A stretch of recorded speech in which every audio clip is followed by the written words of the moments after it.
Hola chicos, ¿qué tal? Bueno, pues como os dije, aquí lleva el siguiente vídeo. Este vídeo va sobre lo que vimos el otro día en clase, es decir, hablar del Egipto de los faraones, ¿de acuerdo? De la historia de Egipto. Ya vimos Mesopotamia y ahora empezamos con Egipto. Y para empezar tenemos la imagen idílica de Egipto, que es las pirámides, el desierto, los oasis al lado del Nilo, etc. Una imagen real de Egipto sería esta, que es el Nilo pasando por uno de los numerosos templos que hay a la orilla del río, ¿de acuerdo? Bueno, el Nilo sería principalmente este río. Hoy, en la actualidad, como hace 2 años se descubrieron las fuentes reales y auténticas del Amazonas, hoy en día el Nilo es el segundo río más largo del mundo, ¿de acuerdo? Nace aquí en Uganda, pasa por Sudán, ¿de acuerdo? Y se mete en Egipto para finalmente, pasando todo Egipto, desemboca en el delta del Nilo, que desemboca directamente al mar Mediterráneo, ¿de acuerdo? El Nilo, en la época de los antiguos egipcios, estoy hablando de hace 5000 años, se dividía en dos partes, el Bajo Egipto y el Alto Egipto. El Alto Egipto consistía en que era la tierra donde, donde pasaba el Nilo, el río Nilo, en su tramo alto, y el Bajo Egipto, donde el Nilo pasaba en su tramo bajo y además desembocaba, ¿de acuerdo?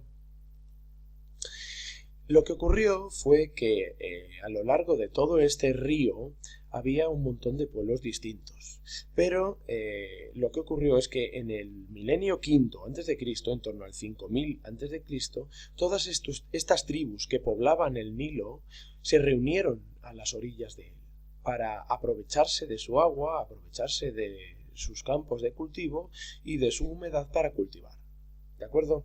Estas tribus vivían dispersas anteriormente, pero ahora se concentran todas en la orilla del Nilo. Lo que ocurrió posteriormente fue que en el 3000 a.C., un rey de una de esas tribus, llamado Narmer, decidió unificar el Alto y el Bajo Egipto. Y una vez unificados, se formaría una única cultura, la cultura egipcia. Sería el nacimiento de la civilización egipcia. Y justo a partir de este momento, este rey se convertiría en faraón. No tenemos ninguna imagen de Narmer, pero lo único que tenemos es esta paleta. Es una paleta decorativa que se decoraba en las paredes, que podía decorar las paredes de los palacios. En este caso tenemos al rey Narmer, que es este de aquí, que está ajusticiando a un enemigo que es este de aquí. ¿De acuerdo? Aquí tenemos un esquema de cómo sería dibujada la paleta, ¿de acuerdo?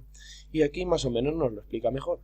Este es el rey Narmer en cuestión, ahora mismo ya faraón, que está ajusticiando a un enemigo que es este de aquí abajo. ¿Con qué lo ajusticia?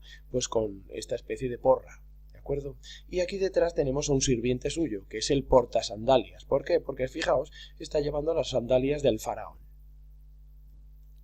La figura del faraón es mítica y casi mitológica.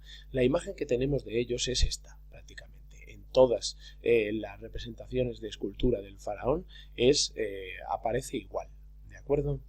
Quizá su apariencia más real sería esta.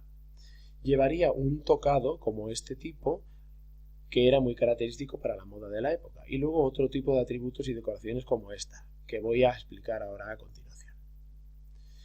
Estas serían, los atributos, los objetos que solía llevar el faraón. Por ejemplo, tenemos el cetro. Este cetro lo llevaba siempre consigo, ¿de acuerdo? Y simbolizaba el poder, ¿de acuerdo? Después llevaba un látigo. Este látigo lo que simboliza es que, el mando y amenaza hacia sus enemigos. Por supuesto, aquí a continuación tenemos la maza, que es lo que llevaba Narmer para justiciar a su enemigo. Y aquí tenemos el ankh, que es un atributo decorativo de los faraones. Otros atributos decorativos serían la corona blanca del Alto Egipto, la corona roja del Bajo Egipto y la doble corona, que cuando se unió el Alto y el Bajo Egipto, a partir de entonces todos los faraones llevarían esta doble corona. Después tendría la corona azul o casco de guerra, que se la pondrían siempre que fueran a luchar en una guerra. Y por último, el famoso y ya conocido nemés, que es este tocado que se ponían porque era una moda en la época y quedaba bien. Estamos acostumbrados a ver a los faraones, como digo, de esta guisa, de este estilo. Y aquí más o menos vemos estos atributos. Generalmente los faraones llevan una representación de un buitre, que representa a la diosa Nekhbet, y también de una cobra, que representa a la diosa Uadjet. ¿De acuerdo? Por supuesto, llevarán siempre el tocado o nemés, que acabamos de ver, que es este de aquí, que era la moda de la época, y dos cetros. Uno, que es este bastón de mando, que se llama Jeka, y otro, que es este látigo de aquí, que se llamaría Nejej. Por último, llevaría una barba postiza trenzada, que significa, eternidad. ¿Por qué? Porque esta barba postiza trenzada siempre se le representaba al faraón con ella cuando estaba difunto, cuando estaba muerto.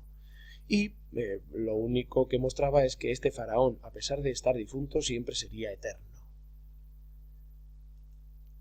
Estamos acostumbrados, como decía, a ver faraones hombres, pero también hubo mujeres faraonas, como por ejemplo Nefertiti, que fue muy importante.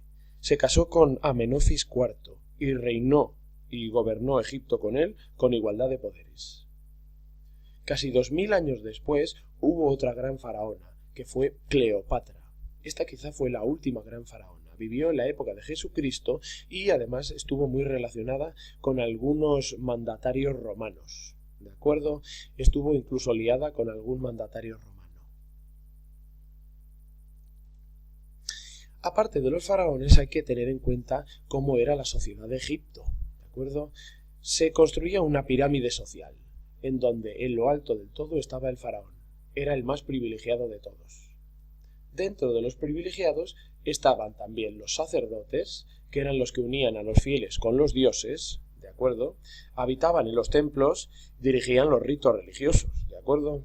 Además también conocían la astronomía, las matemáticas, las ciencias e incluso también sabían escribir.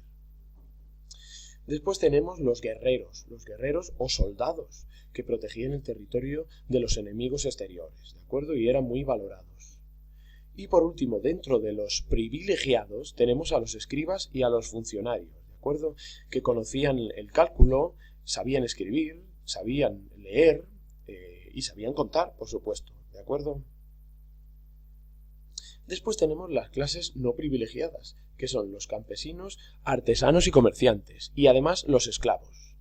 Para empezar, los campesinos, artesanos y comerciantes, pues eran libres, pero trabajaban unas tierras que pertenecían al faraón, a los nobles y a los templos, a quienes debían entregar una parte de la cosecha como tributo. Es decir, que los campesinos, a pesar de ser libres, debían respeto y debían parte de la cosecha a sus superiores, que eran las clases privilegiadas. Por último, estaban los esclavos. Los esclavos no eran libres, ¿de acuerdo? Y eran principalmente los grandes obreros de las grandes construcciones egipcias. Los esclavos que estaban aquí en el último escalón de la pirámide eran, por ejemplo, los que construyeron las pirámides egipcias, ¿de acuerdo? Bueno, pues con esto dejamos zanjado el tema de Egipto, el tema de los faraones, el tema de la sociedad egipcia, y el próximo vídeo que ya os haré, hablaré sobre pues la religión de los egipcios, ¿de acuerdo? Esto, estáos mucho atentos al vídeo, estáos atentos al vídeo porque el próximo jueves voy a preguntar, ¿de acuerdo? También preguntaré el viernes, así que visualizad este vídeo tantas veces cuantas queráis, ¿de acuerdo? ¿Por qué? Porque el próximo jueves voy a preguntar, ¿vale? Bueno, así que estáos atentos. Nos vemos en clase, hasta luego.